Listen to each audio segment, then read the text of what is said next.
এখানে গলির মধ্যে ইলিশ মাছ নিয়ে বসেছেন একজন। তারপরে আরো কিছু ছোট ছোট মাছের দোকান বসেছে। গলির হালচাল দেখতে থাকুন। দুটি পাঙ্গাস,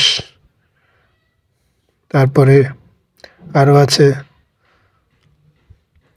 চরপুঁটি, কিছু চিংড়ি, অল্প পরিসরে ঝটপট কেনাকাটার জন্য মানুষের জন্য এটা একটা সুব্যবস্থা গলির মধ্যে।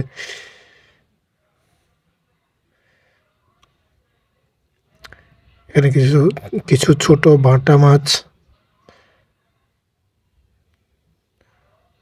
এখানে আরো কিছু ছোট মাছ আছে, বেচা বিক্রিও হচ্ছে বোধহয়। আরো এক মুরব্বী চাচা এখান দিয়ে বসেছেন, তিনিও চিংড়ি মাছ নিয়ে বসেছেন।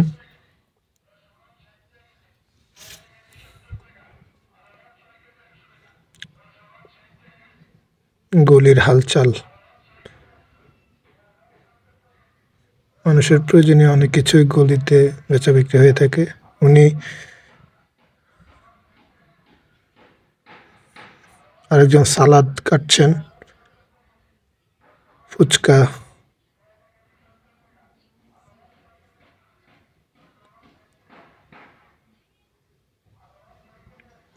দৈনন্দিন লাইফ।